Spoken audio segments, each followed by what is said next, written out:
Football et Amérique du Sud, ça ne fait qu'un. On connaît l'Argentine et sa passion, le Brésil et son Joga Bonito. On a tous au moins une référence foot sur ce continent. Mais il y a un pays qu'on oublie souvent dans cette conversation, qui fut longtemps invisible dans les débats, qui a fini deuxième des qualifications au mondial, devant des nations telles que la Colombie, l'Uruguay et le Brésil. Ce pays, c'est l'Équateur. Ils ont accompli quelque chose que personne n'avait vu venir. Surtout dans un pays constamment en crise, où le taux d'homicide a explosé de 800% en 5 ans, l'Équateur est classé 11e nation la plus violente du monde. C'est lourd. Mais en même temps, sur les pelouses du monde entier, les fils de ce pays font briller un autre visage de la nation. Bienvenue sur le 4e épisode d'Hors-Cadre. Aujourd'hui, on vous parle de la folle ascension de la sélection équatorienne. Je précise que cette vidéo a été faite avec l'aide de Nicolas Cougeot, journaliste spécialiste du football sud-américain, rédacteur en chef du média Lucarne Opposé, qu'il a créé. Il connaît très bien l'Équateur, donc vous verrez apparaître son interview pendant le sujet.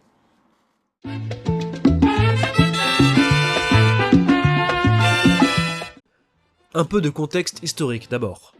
Il y a une date importante qu'il faut retenir, c'est 1930. Cette année-là, la FIFA invite l'Équateur à participer à la toute première Coupe du Monde. Mais le ministre des Sports décline. Pas de budget, pas d'argent pour envoyer l'équipe. Pendant des décennies, l'Équateur est le parent pauvre du football sud-américain. Alors une équipe existe, bien sûr. Elle dispute sa première rencontre officielle en 1938. Elle joue contre la Bolivie aux Jeux bolivariens, une compétition sud-américaine, un peu comme les Jeux Olympiques, mais à l'échelle du continent.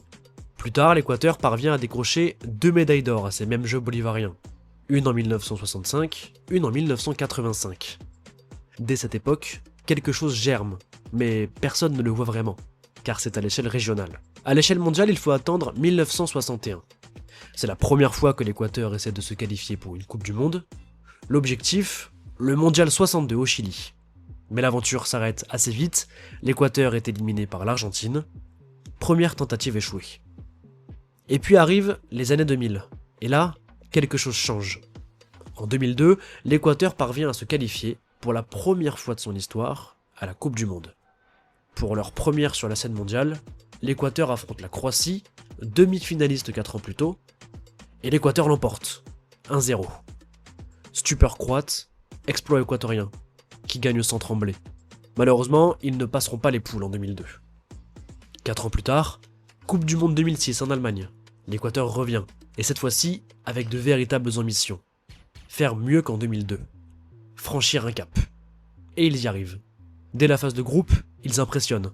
Pas par le talent spectaculaire, mais par la solidité, la discipline, l'audace. 2 victoires d'affilée, 2-0 contre la Pologne, puis 3-0 contre le Costa Rica. 2 victoires, 0 but concédé. 2 clean sheets. Voici la première signature de ce qui va devenir la marque de fabrique équatorienne. Des hommes comme Agustín Delgado, le capitaine, l'icône, Iván Caviedes, l'attaquant agressif, ces joueurs portent une équipe avec intensité et solidité. Avec 2 victoires et 1 défaite contre l'Allemagne, ils se qualifient pour les 8e de finale. Pari gagné. Mais en face, c'est l'Angleterre. L'Angleterre de David Beckham, Steven Gerrard, Wayne Rooney, une sélection de rêve. Le match, d'un très haut niveau, a lieu à Munich. Une rencontre fermée, tactique, au couteau. À la 60e minute, Beckham se lève et inscrit un coup franc magistral, un geste de génie qui casse les rêves de l'Équateur. Mais malgré la déception, il s'est passé quelque chose en 2006. Imperceptible à l'époque, mais une très grande marche avait été franchie. Et une première génération dorée, Delgado, Edinson Mendes, Ulises de la Cruz, a ouvert la route. Et dans le même temps, au pays, quelque chose naît. Discrètement, dans les banlieues sud de Quito.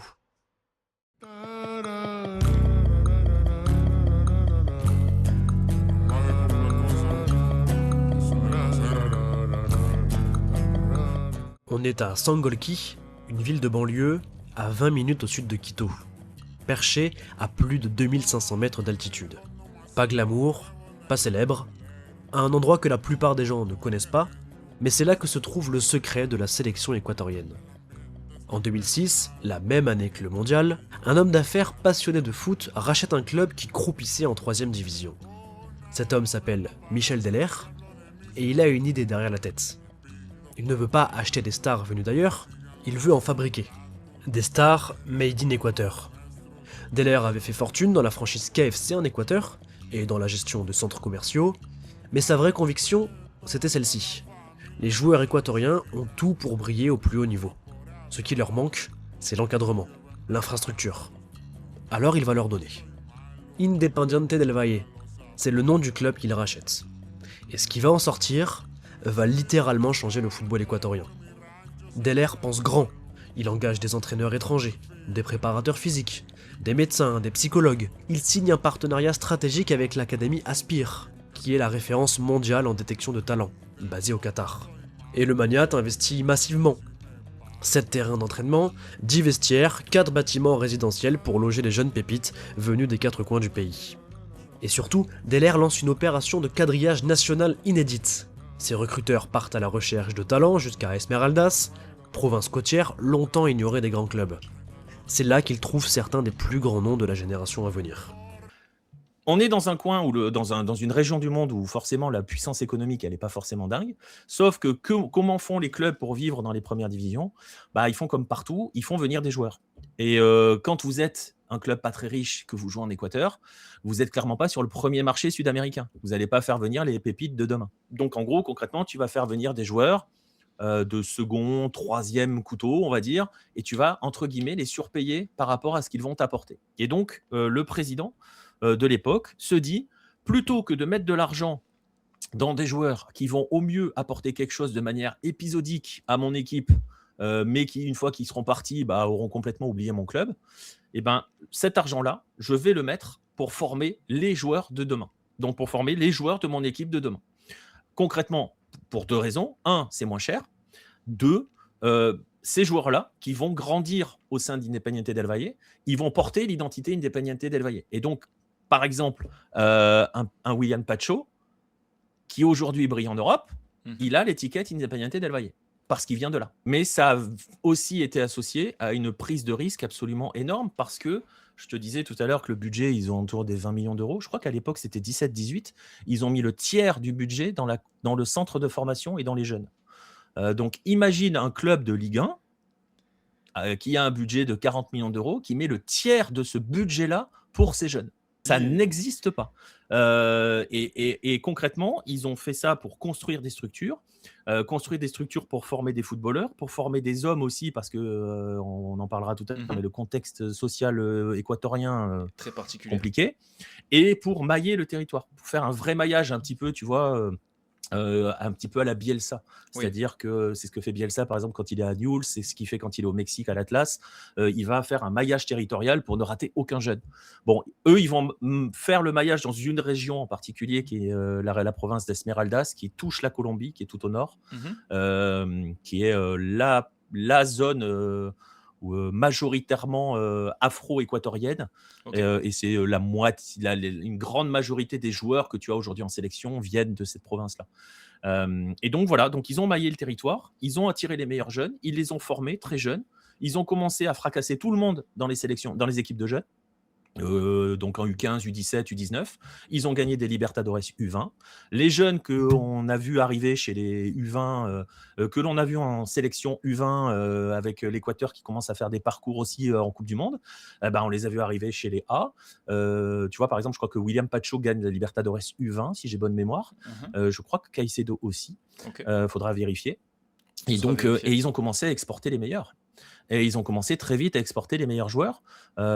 Et aujourd'hui, leur vitrine, le modèle est vertueux au point que des joueurs comme Hincapié, Pacho, Caicedo sont devenus des vraies vitrines du club. Sont installés en sélection, mais ça, tu vas me dire, c'est pas forcément un garant de tout. Mais bon, je pense que Caicedo à Chelsea, Pacho à Paris ou Hincapié à Arsenal, il n'y a pas grand monde qui va critiquer leurs prestations, tu vois ce que je veux dire. Non. Et donc voilà, et donc ces joueurs-là sont la vitrine et fait qu'aujourd'hui, quand il y a 10 ans, un gamin qui sortait d'Independiente del Valle, on disait ouais, super.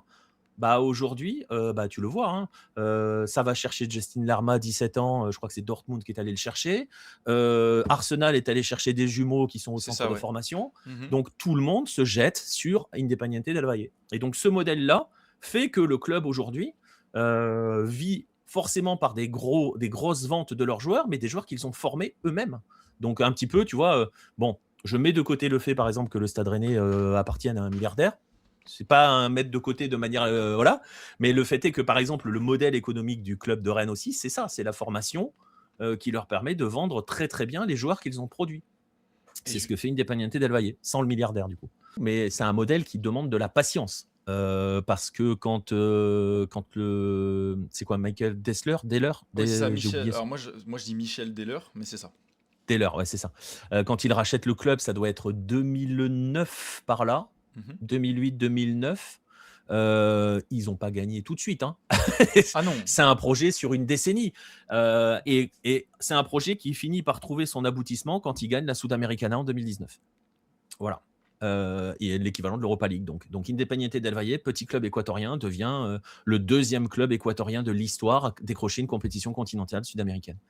En 2019, ils en ont gagné une autre depuis, donc ils ont gagné deux fois l'équivalent de l'Europa League, alors qu'en Équateur, il n'y avait que la Liga de Quito qui avait gagné les titres continentaux. Donc voilà, c'est un modèle qui a mis du temps, et c'est pour ça, tu vois, quand on dit « Ah, ça serait bien qu'on peut-être certains clubs chez nous s'en inspirent et tout », oui, mais ça sous-entend que il faut être suffisamment solide pour tenir une décennie, quoi. Un chiffre est révélateur de cette expansion tentaculaire, l'Independiente del Valle est aujourd'hui classé 32e centre de formation au monde par le CIES Football Observatory. 32e mondialement. Et depuis 2016, il a généré près de 100 millions d'euros de transferts.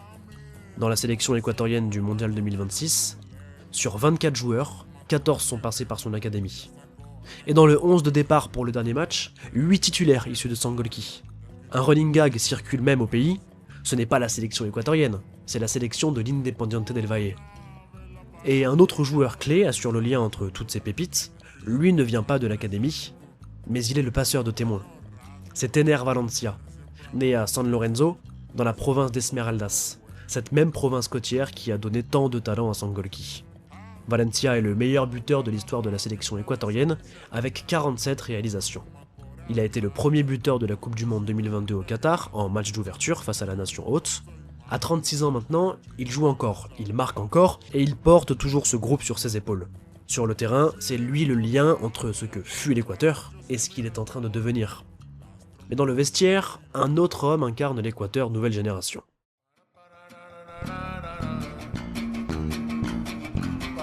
Sebastián Beccacece est un Argentin de 45 ans, né à Rosario, la même ville que Messi.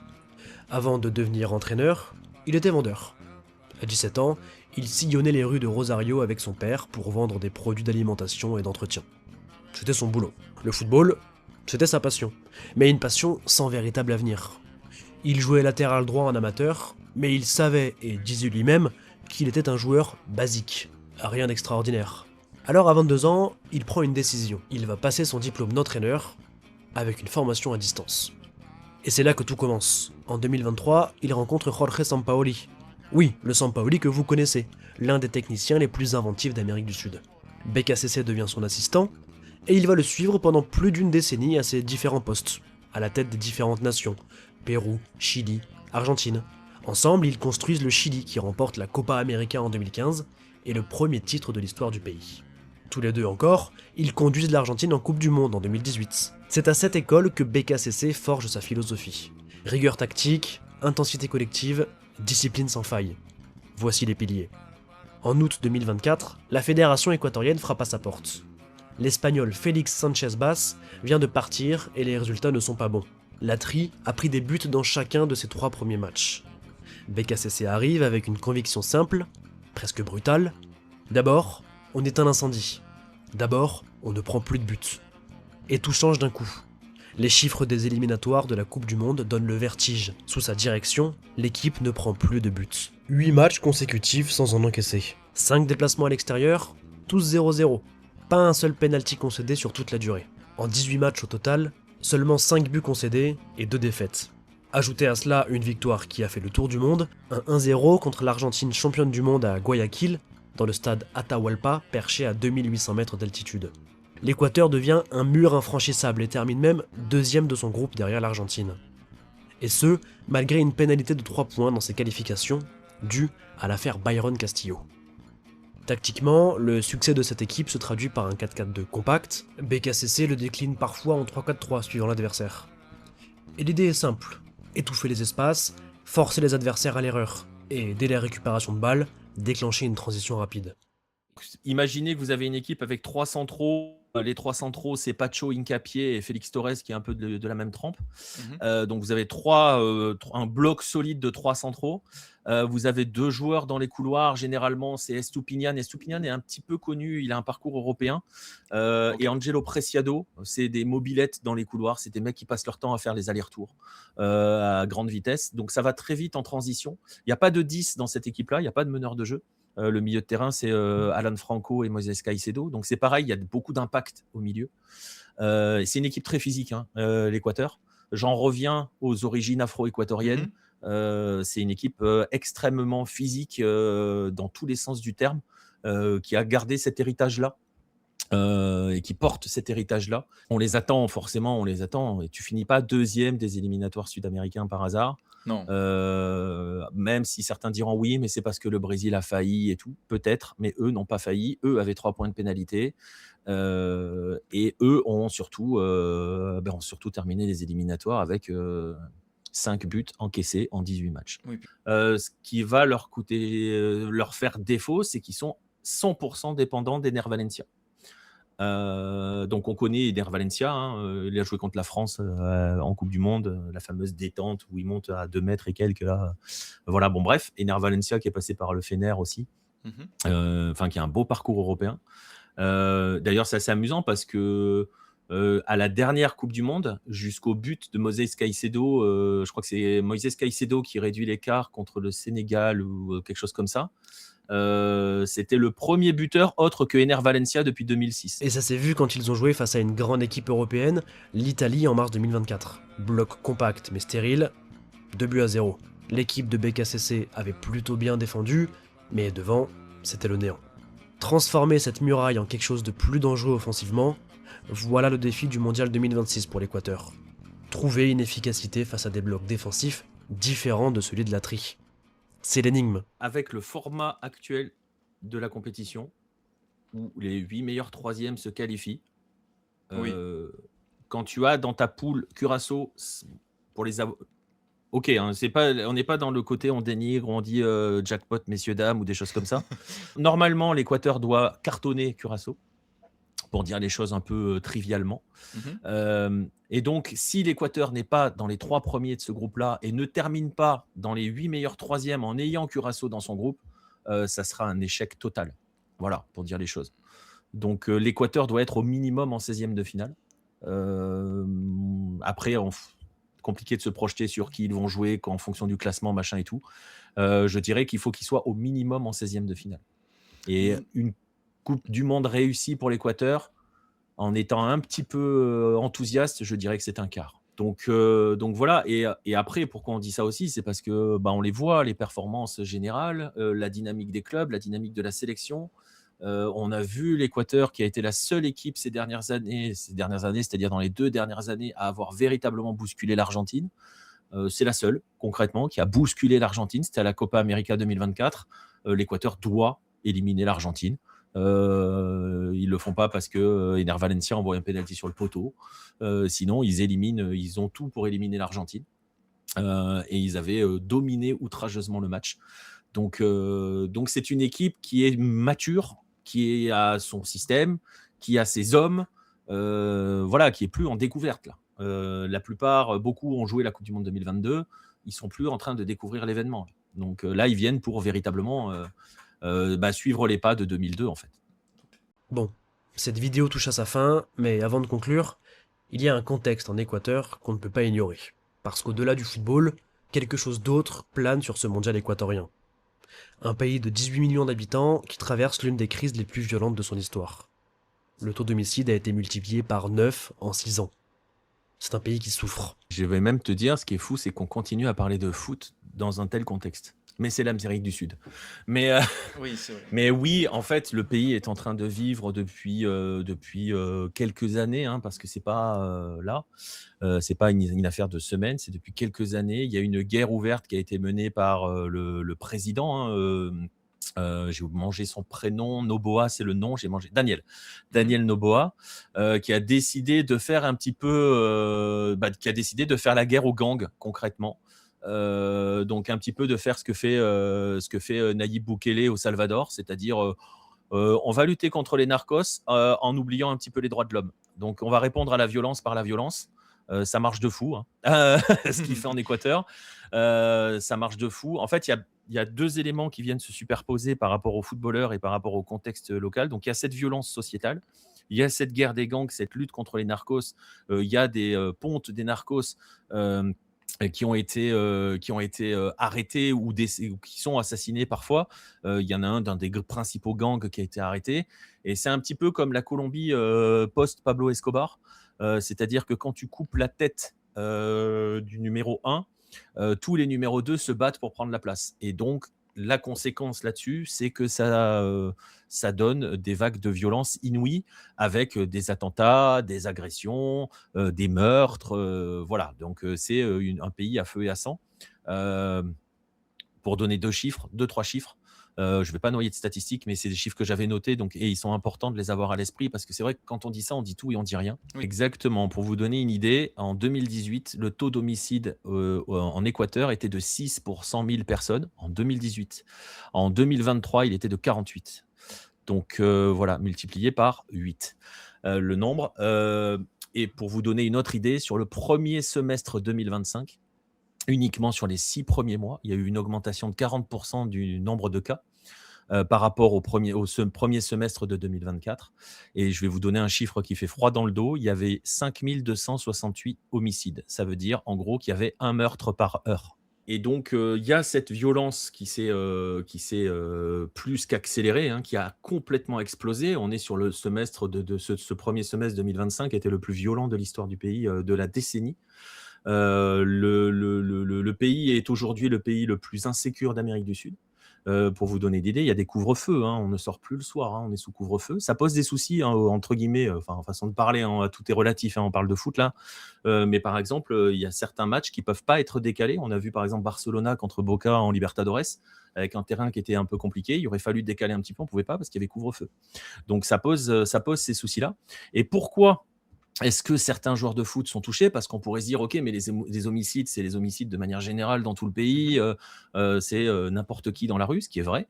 Mais pourquoi certains joueurs de foot sont touchés? Parce que à la couche de la violence des gangs s'ajoutent les paris sportifs, et qui sont un vrai cancer en Amérique latine. Et pas que, mais particulièrement en Amérique latine. Pourquoi c'est un vrai cancer? Parce que les paris sportifs, il y a des tas de plateformes plus ou moins légales qui se sont montées.